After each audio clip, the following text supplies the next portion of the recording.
Good morning. For those of you who do not know me, I am Ann Bowser, the Director of Innovation here at the Wilson Center, and I'm pleased to extend a warm welcome to everyone who is joining us for today's event, whether you crossed the Atlantic Ocean or hopped on the metro from Washington, as well as to those joining us remotely via the webcast. This institution, the Wilson Center, was chartered by Congress in 1968 as the official memorial to President Woodrow Wilson, the nation's only president to date who has earned his PhD. Our mission is to help tackle global issues through independent research and open dialogue to inform actionable ideas for the public policy community. And this event leverages the convening power of two programs within the Wilson Center. Our Global Europe program, headed by Baroness Catherine Ashton, addresses a range of issues impacting Europe's relations with the rest of the world through scholars, seminars, conferences, and publications. In addition, my program, the Science and Technology Innovation Program, focuses on understanding bottom-up public innovation, top-down policy innovation, and on supporting responsible and equitable practices at the points where new technologies and existing political, social, and cultural processes converge. For the last 2.5 years, the Science and Technology Innovation Program has been a partner in the Horizon 2020 supported BILAT USA 4.0 project. This enables us to work with partners in the US and EU to understand opportunities for enhancing transatlantic science and technology cooperation. Through BILAT, we organized a panel on smart cities at last year's Trans-Atlantic Symposium. And through this process, we became familiar with the work of our colleagues at the PICASSO project and offered to host this year's event. I'm truly looking forward to learning more about the technical aspects of key emerging ICT during today and tomorrow's discussions. A few notes on logistics. You are in the 6th floor of the Wilson Center. This is the auditorium where all of the primary programming will be held. Over there is the cafe, where we'll have lunch for both days. And this evening's reception, sponsored by Mississippi State, will be on the ground floor right where you came in the lovely memorial hallway. There are bathrooms on the 6th floor, and if they're crowded, you may also walk one up, walk one down. Feel free to roam around the Wilson Center using the facilities. Also, if you need to duck out and take a conference call, there are usually open rooms available for those purposes as well. With the logistics noted, I'd like to thank the European Commission and National Science Foundation for their contributions to this symposium, and Mississippi State for sponsoring this evening's reception. I'd also like to thank our wonderful Wilson Center staff, including Liz Newberry, Alex Long, and Jake Rosen, as well as the AV team, for making the logistics possible. Finally, I'd like to thank my co-chairs, Tarek Samad and Svetlana Klasova, for their true leadership and collaboration in planning this event. At this point, I would like to introduce Svetlana, who will extend a welcome on behalf of the PICASSO project. She is Director and Senior Innovation Consultant at InnoTSD, an innovation management consultancy based in France. She is the coordinator of the PICASSO project on ICT policy, research, and information for a smart society. In addition, Svetlana is an enthusiast of citizen science like myself and was recently elected as treasurer and board member of the European Citizen Science Association.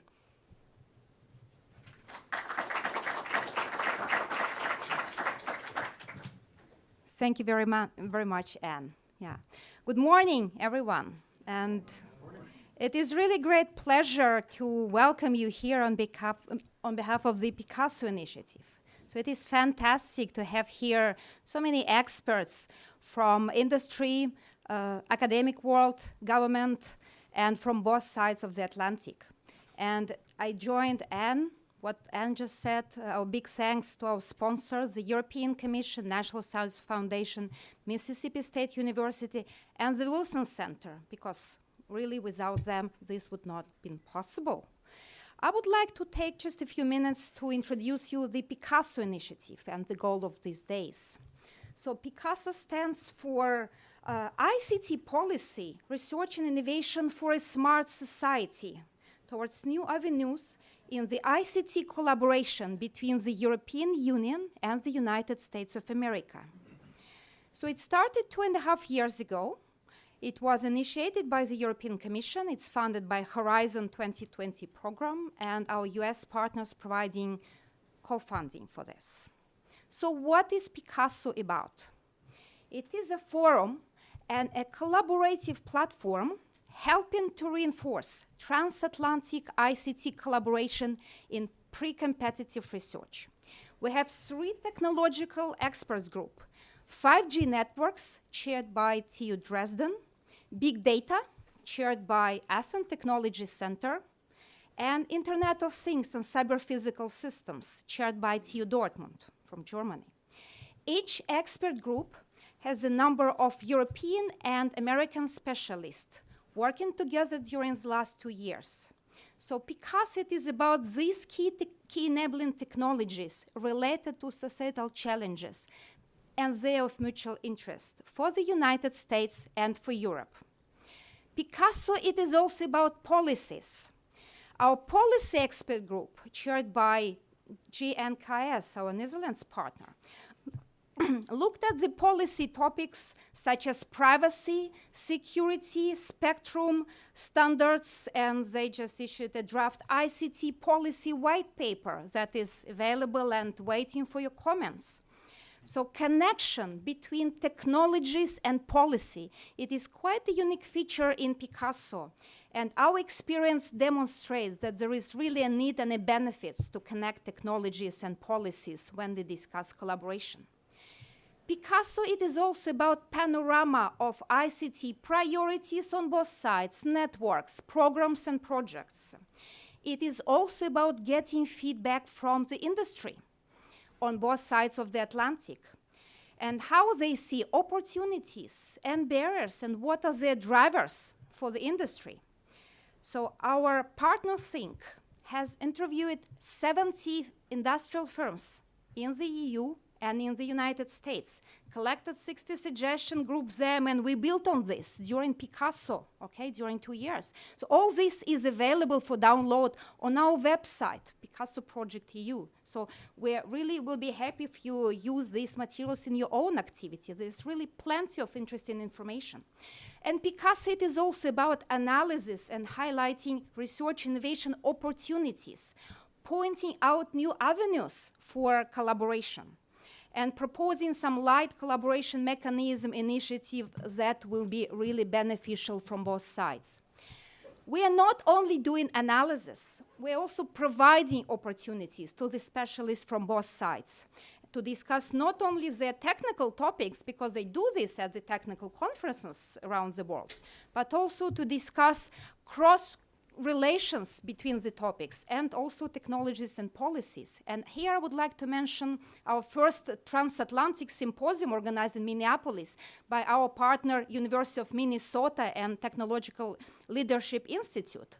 We were 90 specialists during 2 days. I mean, it was really so interesting discussion. We got plenty of feedback. And we built on this during the last year of the project. And with this second annual symposium at the Wilson Center, it really starts to be a nice tradition, you know, like it's exactly 1 year after the previous one. And I have to say that we have received 8 to 9 proposals to hold this symposium from organizations in the United States. Okay, so it's just, we were really surprised, okay? We didn't offer it any specific benefits in terms of funding and so on, but we received all these proposals, so already this shows an enthusiasm of people. So, because it's also about explaining opportunities to access programs and sometimes funding in the EU and in the United States. And APRE, our Italian partner, worked very hard to screen all this program and explain this opportunity, because it's not easy, actually, to sometimes to understand this landscape. And because it's also about Crossroads, your info hub in ICT for EU and US that was developed by our company InnoTSD from France. It is about, in PICASSO, about improving visibility and mutual understanding from both sides. We have many differences. We have differences, yes, but we have even more common elements together. So our partner, Florida International University, and its Jean Monnet Center of Excellence are doing a lot to bring together these two sides of the Atlantics. And most of all, PICASSO, it's about sustainability and impact. This is our success driver, our really success criteria. It is about mechanism that will remain after PICASSO ends. I mean, the project ends. And it is about working together with these challenges that were identified thanks to your help in PICASSO. Most of all, PICASSO, it's about partnership between the European and American organizations, but also between expert group members who are not part of the consortium, with public agencies, funding agency, networks on both sides. And as PICASSO project coordinator, I would like to thank the whole community for really this very important contributions throughout these 2 years. PICASSO initiative is coming to the end, and this is also a final event of PICASSO, but joint work is continuing. And so the goal of these 2 days is to share the latest development in each of the key topics and cross-cutting issues, to showcase achievements, debates about concerns, barriers, drivers, new avenues where you confirm this, where you have some additional elements to have networking opportunities. And competition and collaboration goes together. And yes, there are some topics where we are more competing, we're more collaborative, but together we are stronger. And this message, it's really the message that we heard during the last 2 years from both industrial community in some topics and especially from academic community. Also from European companies, we heard this, from small and medium-sized enterprise. So very, very happy to share with you what we heard so often. So we look forward to get your suggestions. It's all about interaction and sharing. So take a look on PICASSO materials and have a great event. And thanks a lot again for Wilson Center and specifically to Anne for being so motivated to host us and offer all these great facilities. Thank you.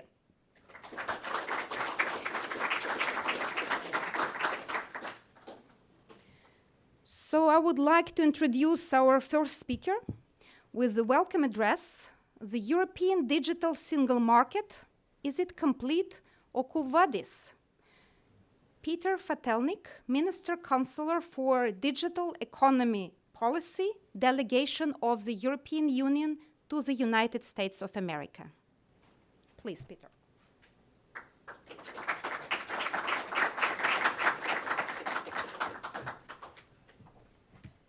Ladies and gentlemen, let me get organized. Ladies and gentlemen, welcome, a great welcome to this second Trans-Atlantic Symposium on ICT policy. And before I kick off and diving into this Quo Vadis story, a specific welcome to Jean-Yves Roger, who comes from the European Commission in Brussels and who is leading a lot of this EU-US initiatives since many years, in fact.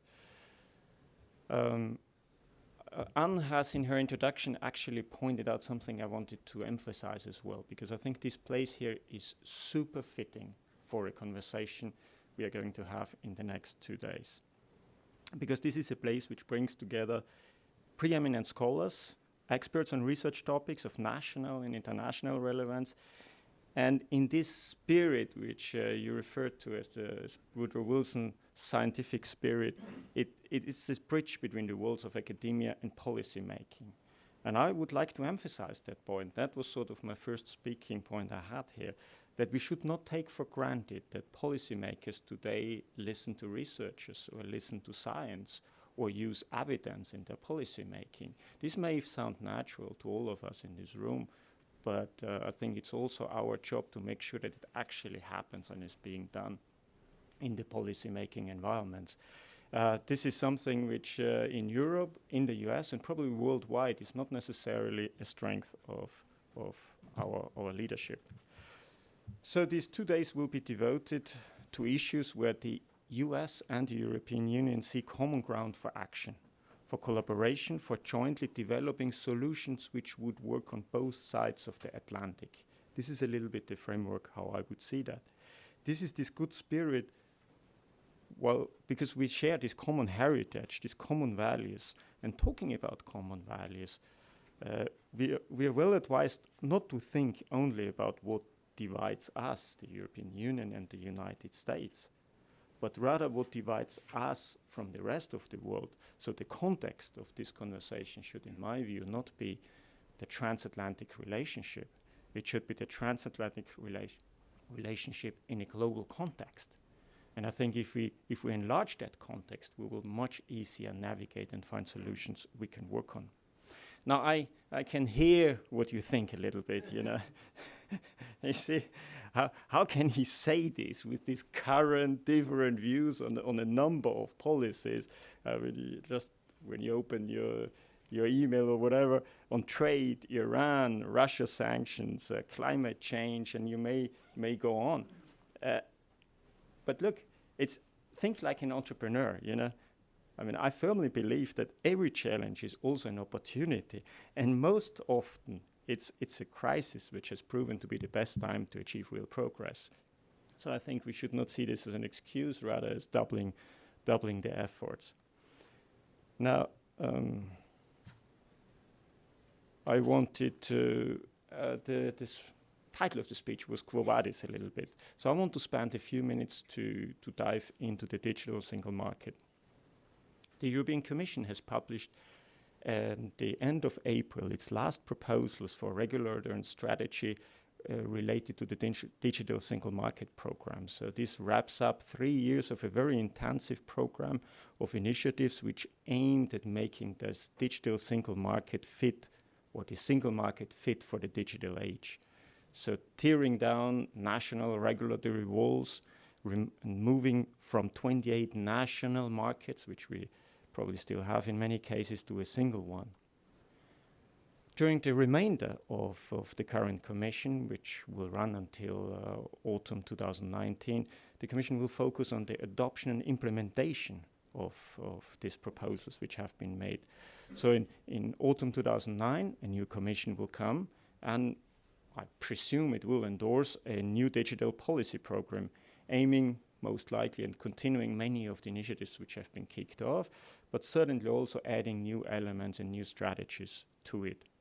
Now, over the last 3 years, the Commission has tabled some 25 to 50 initiatives. Depends how you count them and how you split them. But I'm not going to rattle through all of them right now, so I picked actually 2 areas which I think are very interesting for the conversation of the next 2 days.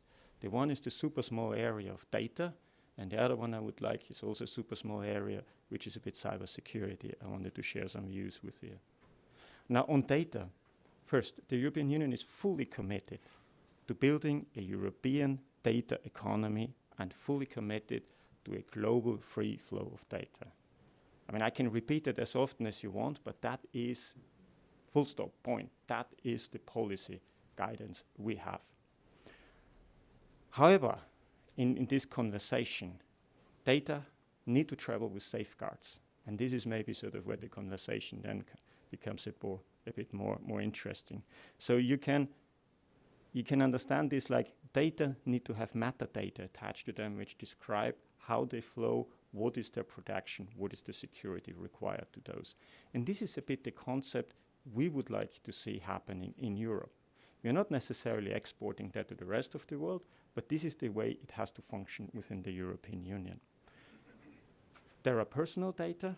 The European Charter of Fundamental Rights stipulates very clear that EU citizens have the right to the protection of their personal data, so it is constitutional, if I may use that word.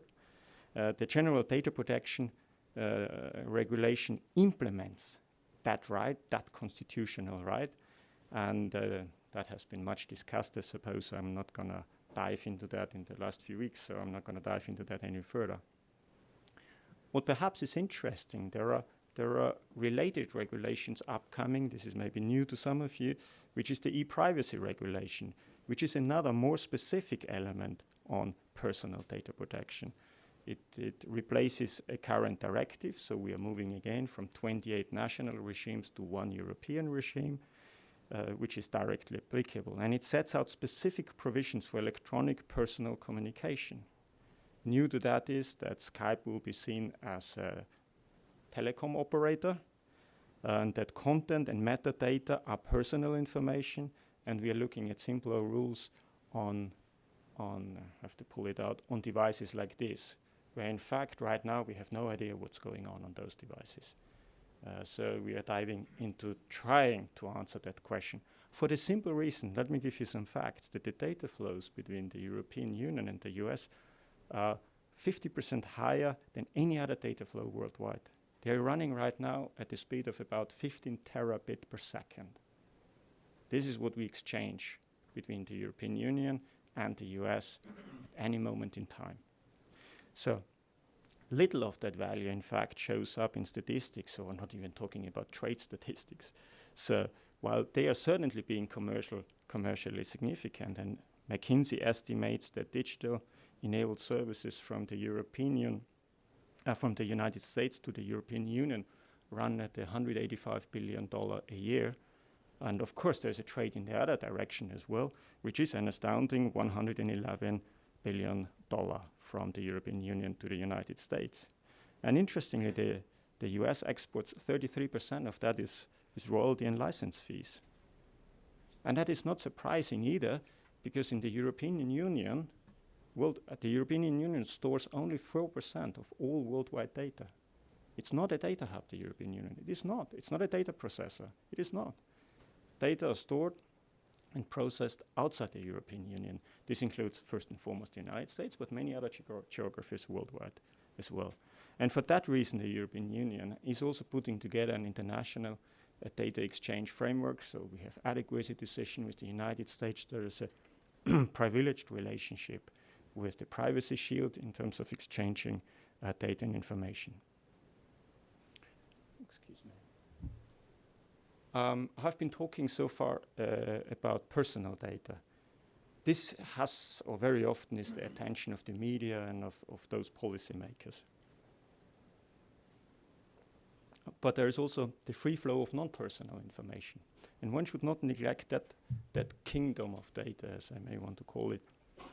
Because we talk here about public data, we talk about business data, we talk about scientific data. In many cases, we talk about anonymized health data. These are data of great value. And we in the European Union have made great progress in pushing as well the use of that data to the forefront. There has been revisions of how we are using public data.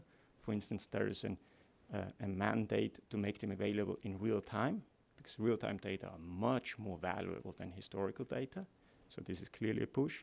We have also been pushing on scientific data, and as I said, also on health data, to make them available so that businesses can build real services and applications on multi-sided data markets, mashing up data, personal data, public data, business data, in developing new kinds of services.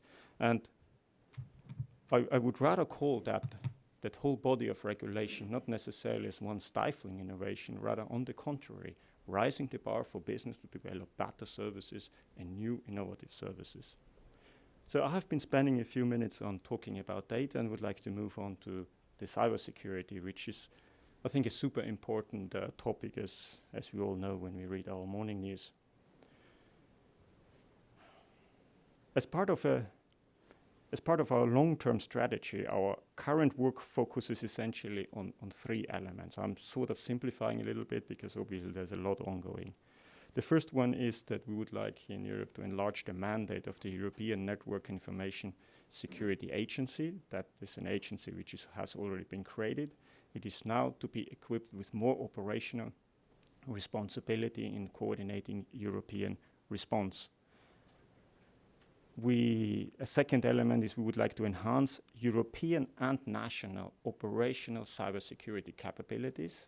I think this is something which is generally very strongly built out in the United States already, but not necessarily in every country across Europe. So there have been great push ongoing, and it's right now where a lot of operational capacity in terms of fighting cybercrime is being added in all the member states.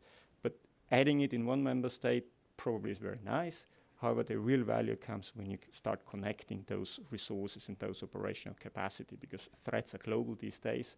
So this also eventually means our relationship to the United States in terms of cybersecurity will be more operational and more active in that. A third element, which is very interesting, and I have received a lot of questions on that, is that we intend to set up a cybersecurity certification framework where products and services can be certified. Maybe you think it's excessive love of Europeans with stickers on products, but it's a kind of nice thing, if there would be a sticker on there, that your service or that product has been certified. It's a level of assurance. It's maybe not perfect, but it's a good starting point, what we believe. In particular, if you look at all these products related to Internet of Things, where risks can be high and it's not entirely sure that the consumer bought or how these risks are dealt with in the product or service. In fact, the United States Department has just, yes, it was 31st of May, the United States Department of State has just issued 2 reports providing recommendation to the President on securing American cybersecurity interests and deterring cyber adversaries by engaging international partners. So this looks to me like obviously 2 sets of recommendations or 2 reports where we would like to engage, and in fact the European Union has started already engaging more specifically on the elements of these reports with the United States. So ladies and gentlemen, without fixing precise rules for data, making sure that they are respected and dramatically increase our capacity on cybersecurity, we will not be able to regain the trust. And that is sort of almost coming a bit to the end of my conversation here. That trust element is something we think is I'm looking for the right words. If we don't regain the trust back, I think consumers will be further alienated from the products and services of digital products and services. If you take the country I know best, and I'm Austrian, 77% of its citizens in a representative survey say that they are not happy how big platform companies deal with their personal data. This doesn't mean they're not using it. You see, usage is not an indicator for trust. And this is something we have to resolve, that sort of question. 77% is definitely a figure too high. There's no question about it. So we have to build products and services, and as policymakers, it's our job to make sure that this happens, which cater for the interests of the citizens and consumers and the businesses. So talking about platforms, there are 2 new policies which I would like to share with you. The first is a regulation on online platforms, which perhaps many of you have been awaiting for a long time. It was for quite a while in the making. It came out in a form which is a first, and I think a first very good step in the right direction. It clarifies the relationship of large platforms should have with the business partners, with the startups and SMEs, for instance, in an online marketplace, selling through that online marketplace. It regulates what is the level of transparency platforms need to have in that business relationship, and it also mandates the use of an dispute resolution mechanism, because we don't believe that the court system is here for sorting out conflicts between marketplaces and startups. So this is something which that community needs to be able to sort, at least in 99% of the cases, by itself. So it's going to mandate that and put a lot more transparency in how these businesses are functioning. A second one is tackling online disinformation, which has raised a lot of interest here in the United States, I have to say. There is a series of forthcoming actions in the European Union as soon as next month. I understand, I've got confirmation that a code of conduct for platform operators on how they want to deal with disinformation will be put on the table next month, will be put in operation next month. So we talk about July. But this goes further than just dealing with disinformation and platforms. It goes into supporting fact-checker networks. It goes into media literacy. It's also this element of educating the younger generation in how they consume media. Finishing with a word on AI, which is another topic which has been very, very high on the agenda. No day goes by without reports and new events on this topic. So the Commission published in April a detailed strategy how the Commission sees artificial intelligence to move forward. You may have seen support across the European Union from most of the member states. The figure I have, which may be a bit outdated by now, is 24 EU member states plus Norway have signed a declaration to support that strategy, to bring in national programs and national capacity and pull that at the European level. So this includes not just R&D investments, but also the innovation and startup actions, the data sets necessary in this dimension, skills and education, and it goes also in this area of what does that mean for our future of work. A few days ago, an expert group has been, the composition of an expert group on artificial intelligence has been published. It's a very large group. It contains participants from the United States as well, as we would expect. It's, I think, a group of 52 people who's going to work specifically as their first task on writing down what should be the ethical overarching principles for artificial intelligence. Because as my Vice President has said it on his visit here in the United States, he would like to see that on artificial intelligence, that we have a common transatlantic market. That companies developing AI here should be able to deploy it there, and companies developing it there should be able to deploy it here. We don't, or he believes, we should not have barriers, non-technical barriers, maybe ethical barriers, which separate those systems. So we would be keen to work with the colleagues in the United States to see how that could be shaken out. Coming to the end, ladies and gentlemen, what does that mean? The European Union and the member states it represents have invested heavily in this digital economy the last few years. These 25 to 50 proposals didn't come easy, I can promise you. When we are prepared to even invest more. If you look at the next multi-annual financial framework covering the period 21-27, the European Union has added, let's simplify it, a lot more money and strategy on digital. If this is going to happen, it will certainly unleash another wave of activity to which we would like the United States to invite very much to be part of this conversation. Closing on, I will skip a few lines. I know that sometimes, I feel like I live in times where the anti-system is so fashionable. And it's a fashionable approach in policy making, including in diplomacy these days. And we have seen that, and we have to see whether the results are sustainable of this anti-system approach. But personally, I'm skeptical, as I always believe system forces will eventually strike back. And systems forces are all of us, are the institutions, are the citizens. And it's notable that many of the systems, at least here in the room, they're driven by science and probably even by forces of nature. So I trust very much in science and forces of nature to keep us on the right track. And for the next 2 days, I wish you all the best in the logic reasoning and using good arguments and sound judgment to find the way forward for us. So plenty of issues ahead. Thank you very much for your time.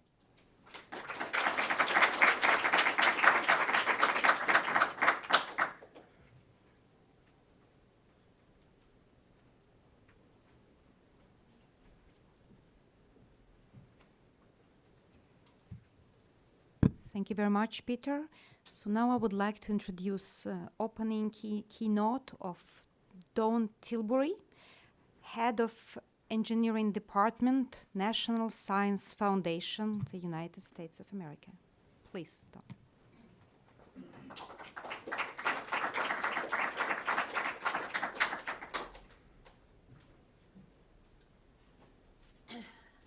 Thank you very much, Svetlana, and I'm very happy to be here at this very exciting policy symposium.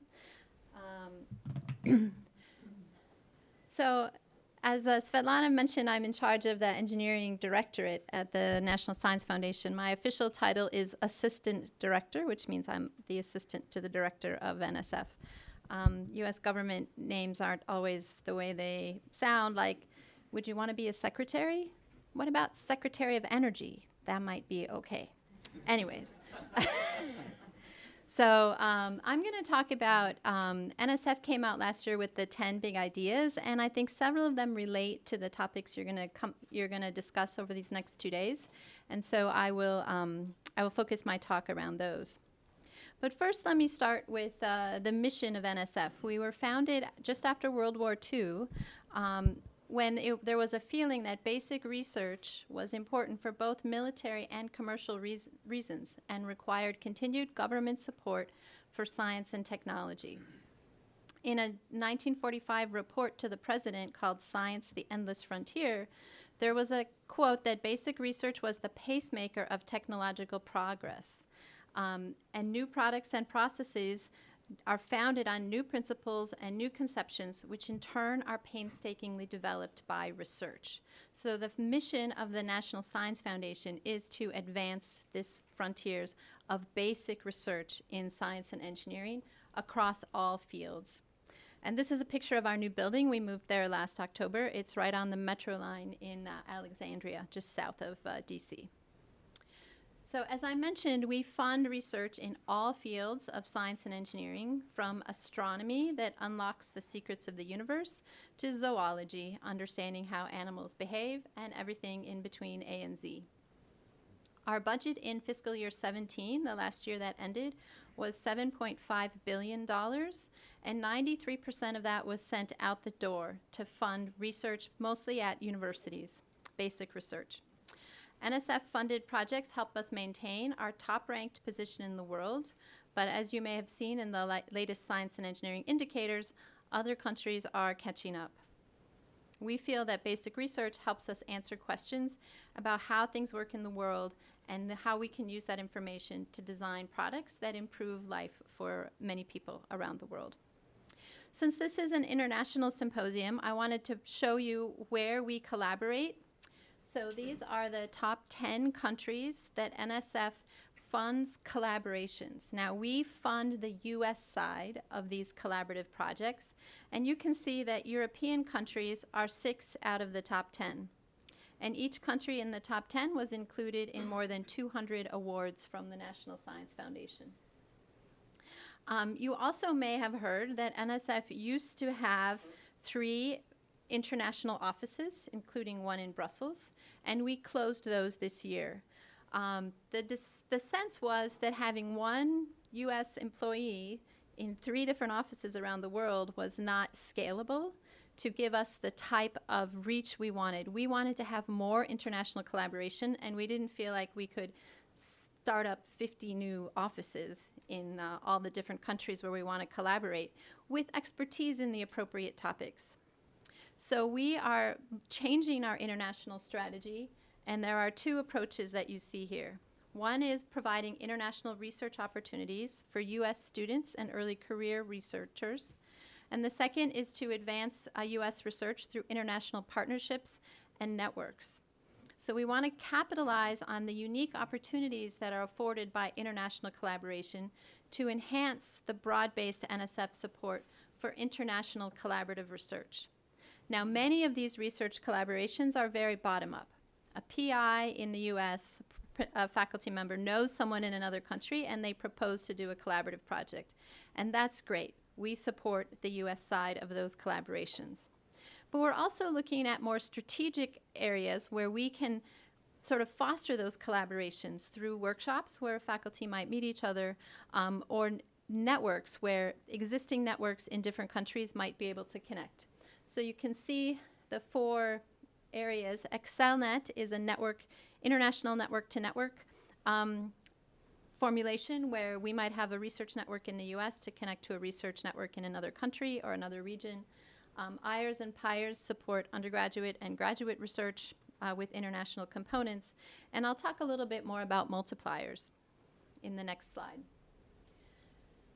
So to replace the fact that we don't have individual offices in different countries now, we propose to send small teams of subject matter experts, primarily NSF employees, program directors in specific areas, to different countries where we can understand what is the research that's going on in that country and how might it connect to what NSF is doing. So these are short-term trips, probably about a week, with 5 to 8 NSF program directors who will visit different universities or research labs in another country and come back with an idea of how we might engage with that other country or that other area. Should we host a workshop? Should we host an ideas lab? Should we propose a network-to-network collaboration? Now, we also expect that some of these multipliers might come back and say, well, there's not really any there, or they're working in an area that's not really complementary to us, and so we don't recommend engaging with this particular country on this particular topic at this particular time. And we think that's also a good use of sending a handful of people over there to do the exploration. I will mention that the next multiplier that's going out later this month, so in a couple of weeks, we'll be going to Europe, specifically Germany and Scotland, I believe, to look at synthetic biology. And we also are developing a process for people to suggest these multiplier topics, which country or region, which topic, and which people should we send. So if you have ideas that might be ripe for international collaboration that might come out of this research or this meeting, send them in, because NSF would be interested to hear about those. So I said I would talk about the 10 big ideas. You can see them on the thing. I don't have time to go through all 10, but there's a website you can read about them. So these were announced last year as ideas that are ripe for rapid advancement and have the potential for significant societal impact. I also find that they can help communicate the activities of the NSF to the general public. Instead of telling my neighbor, oh, we fund research in geoscience, I can say we're trying to understand the rules of life. So I'm going to talk about a couple of these that, like I mentioned, I think are particularly relevant to the discussion topics here. And these are going to be funded in the fiscal year 19 but presidential budget request that will start officially on October 1st. So this is where some of NSF's money is going to be spent, and of course opportunities for research and collaboration. So I'll start with harnessing the data revolution, which we heard already this morning about the importance of data. People have said that data is the new oil, right? It's the key to understanding things about ourselves, our society, and the world we live in. And in many cases, that data has always been there, but it was difficult to sample or store in large quantities. The recent advances in computing, networking, and storage is much simpler to sample it, save it, store it, and analyze it. So this research area is really looking at how do we harness this data to improve our world and make things better. So you can think about scientific discovery evolving from the basis in experiment to theoretical based on mathematical models to computational, where very complex phenomena can be simulated. And now we're looking at how to combine these previous approaches and add on top the use of large-scale data sets with high-performance computing. So NSF is proposing a three-pronged approach.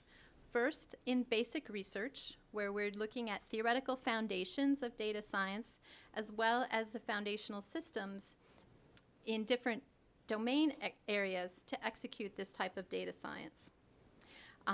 We also have, obviously, data-intensive research that requires ontologies, APIs, and models to describe how the data fits together.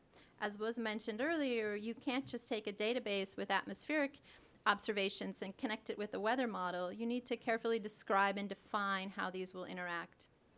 Then you want to add in the ocean observations, maybe some survey data, Twitter feeds. How are you going to put this together to take all of this data that exists? Potential to put it together, but lots of connections, maps, and glue will be required. In the early days, there'll probably be some connections that are kind of like chewing gum and duct tape, but as the fields mature and the values of the connections are demonstrated, we hope that these will evolve to be more standard practice in building and using large data sets. The National Science Foundation also has a strong educational mission, and students across the spectrum will need to be educated on how to use this data in the efficient and ethical manner. We just sponsored a report that came out from the National Academies on the future of data science in the undergraduate curriculum.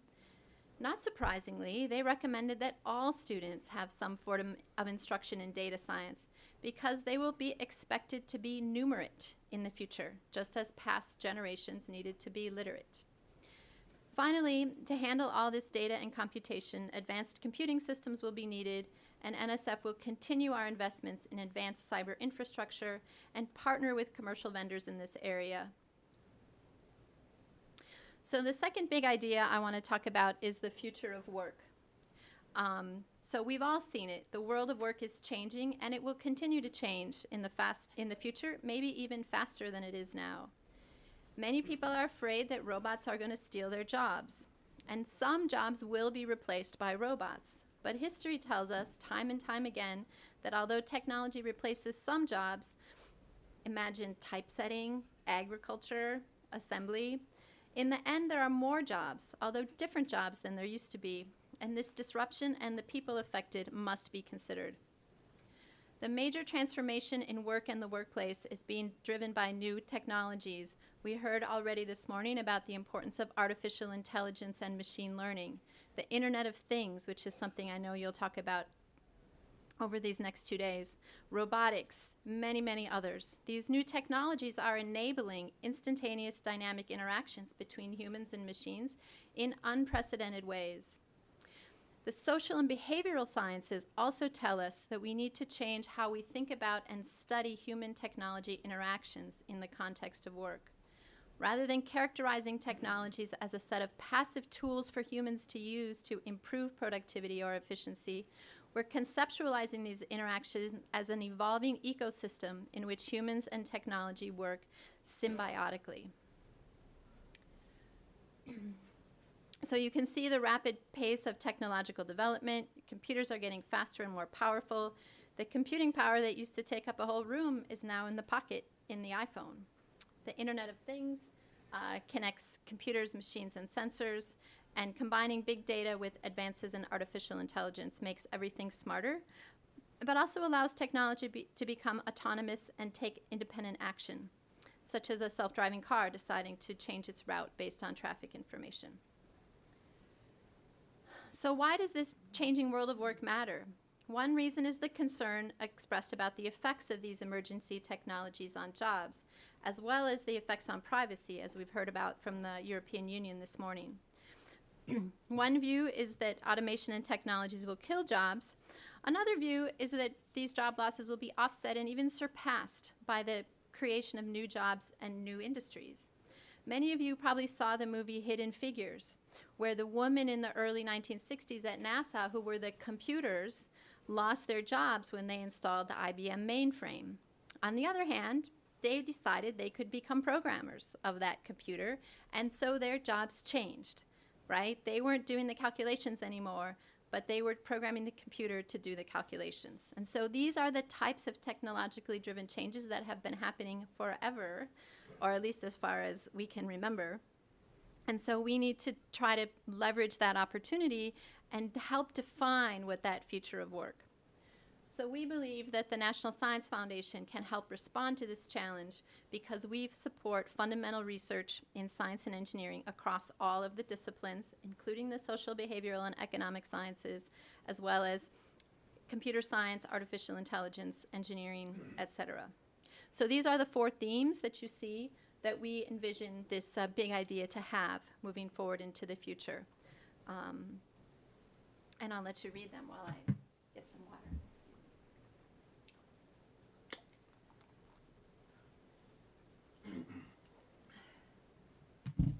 So all of these big ideas, we believe, require multidisciplinary research to tackle. And we've called this, another one of our big ideas is convergence. So there's 2 primary characteristics as we define it. There's a deep integration across multiple disciplines. Experts are from different disciplines are coming together to pursue common research challenges, and their theories, methods, knowledge, and data will become increasingly intermingled or integrated, convergent. The second aspect is that the convergent research must be driven by a specific and compelling challenge. So it's not just take a mathematician and a biologist and an astronomer and throw them in a room and see what they can come up with. I'm sure they could come up with something really interesting, but would it be addressing a specific problem? Maybe, maybe not. We believe that these current national challenges and the big ideas require convergent research, and so we need to make changes in the way we structure these research grants, as well as how we educate students so that they're prepared to conduct this research. I'll tell you a story. Once upon a time, I was working with a colleague who was in psychology. She studied emotional behavior in children, and I studied control theory, and we thought we could do emotional control. Sounded like a great idea. We wrote an NSF proposal. So we were working on writing this proposal, and I drew this graph on the whiteboard of this variable x that was changing over time, and she was shocked. Variables don't change over time. And I said, of course they do. That's why they're variable. Well, in her world, a variable in this study where we had children was whether the child was from the US or from China. Were they a boy or a girl? And that was not going to change, at least over the course of the study. I said, well, we're strapping accelerometers to these kids to understand how much they move. That's the variable, how active they are. She said, oh, that's a metric. You know, and so when you start to do this convergent research, you need to learn to speak another language, right? And in order to make progress, it's going to take time. And we understand that this convergent research is going to take time. It's going to require different languages, but we also believe that the outcomes will be very important. So that's why we're investing in convergence research, again, across the big ideas and in other areas as well. So NSF Includes is another one of our big ideas, and it's a comprehensive initiative to enhance U.S. leadership in science and engineering and discovery by proactively seeking and developing STEM, or science, technology, engineering, and mathematics talent from all sectors and groups in our society. So you might be aware that women, of course, are half of the population. We receive more than half of all undergraduate degrees in the U.S. Over my career, women's enrollment in professional schools has grown significantly. Last fall, there were more women than men in medical school first year. Law schools are nearly half women, and business schools about 40%. However, in engineering, women are still about 20%, even as the overall enrollment in engineering has increased significantly. Now, this is a complicated problem, and there's lots of reasons, but when I was an undergraduate, there were no ladies' rooms in the electrical engineering building at the University of Minnesota. At least it was connected to mechanical engineering, so we didn't have to go outside in the winter to use the facilities. Now, one point a faculty member told me I should switch out of engineering because it wasn't good for women. And when I was getting close to graduation, I was sent a letter by the department congratulating me on my outstanding academic performance, inviting me to apply for graduate school. Now, I'd spent 4 years in the department, and they addressed the letter to Mr. Tilbury. So a lot of these things, you know, happened 20-some years ago, and those kinds of things have been fixed. There's now ladies' rooms in the new electrical engineering building. They tore down the old one. And I did end up going to graduate school, but not at Minnesota. So we're trying to understand what are the National Science Foundation has been investing in broadening participation, both for women and underrepresented minorities, for many years. Many successful programs, lots of bright spots, mostly local and small scale. So the idea of NSF Includes is to use a collective impact approach with multiple teams of partners working together to address the same problem from different aspects and different tools. We're building a network starting from 70 small-scale launch pilots that include more than 800 partners. They will connect them through a coordination hub and alliances that should be announced sometime this summer. So we're hopeful that these partners can all work together to push the needle and change the participation in science and engineering, because we're going to need the participation of women, the participation of Hispanics, African Americans, in order to get the technological advances that we need for our country. So in closing, I'd like to tell you about the latest new idea coming out of the National Science Foundation that we call Convergence accelerators. So unlike small business accelerators that are trying to get startups off the ground, these NSF Convergence accelerators are trying to accelerate the process of convergent research, where you need to get the teams to come together and speak different languages and work on a specific societal problem. So they do take some of the ideas from commercial accelerators. They have cohorts of teams that work together and learn from each other. They have intensive educational and mentoring components and work with strong partnerships from universities, industry, and government, including other agencies besides NSF. Although the Convergence accelerators will be doing basic research, the outcomes will be more intentional, trying to solve specific problems. By having multiple teams all working on the same problem with different approaches and sharing findings as well as competing with each other, we call it a co-opetition model, we expect the research to progress more carefully or quickly than if they were working in isolation. The strategic direction will be sent from the top, but the approaches will be diverse, coming from the bottom up. So we propose 3 phases in the Convergence accelerators. The teams will all leverage the basic research that's been funded by NSF over the years, our principal investigators and partners. And teams can be formed organically, where you call up your friends and say, hey, let's get together and work on this problem. Or we'll have structured workshops with industry and government partners to try to build teams or enhance teams that already exist. We believe the teams need to be diverse and include faculty, students, and partners from multiple disciplines and multiple organizations. So each team will write a short proposal to be accepted to the formation phase, describing who's on the team and how their expertise contributes to solving the problem. And those short proposals will be reviewed by NSF, and they move into the team formation phase, which is a very intense 6-month incubation process, with a cohort of a few dozen teams maybe working together, cooperating and competing. They'll start with a week on site with intensive training on relevant technical topics. Imagine that the faculty might be giving research talks on artificial intelligence or human-robot interaction or ontologies for data sets. Then they'll also have education on team building, communication, ideation, etc. After they leave the on-site, they'll have weekly check-ins with the moderator or program manager to stay on track and share their ideas across the cohort. At the end of the formation phase, they'll come back together again, all on site, and do a pitch, 15-minute pitch at the end of the 6-month incubation phase that will be the basis for the big research awards, multi-million dollars expect. So we'll scale them up, and maybe some teams will come together. We'll have to see. So although this decision is based on a pitch with the decisions made by merit reviewers, the mentors and the NSF program officers will have interacted with these teams very closely over the 6-month formation period and will have much deeper information than just an oral pitch. Regular check-ins with the moderator or program manager and the cohort during the accelerated research phase to keep on track, and then we expect to give some prizes to the best outcomes at the end of that longer scale, but still, 1 to 2 years research phase. So these are expected to start in 2019, again, starting in October.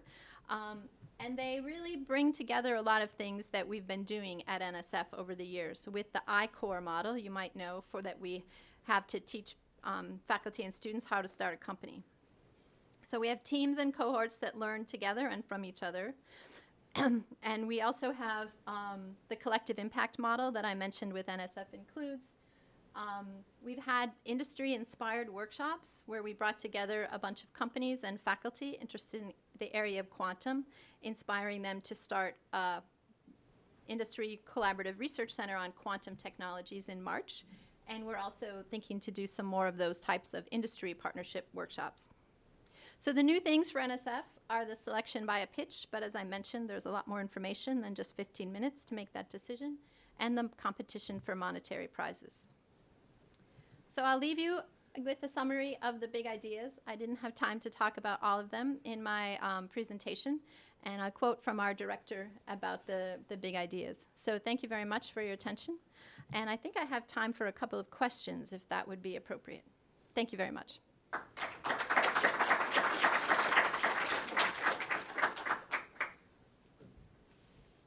Anyone have a question? Yes. So you mentioned this collaboration research project between US and the European country, and you also mentioned you fund the US partner. So who is funding the EU partner, the national government or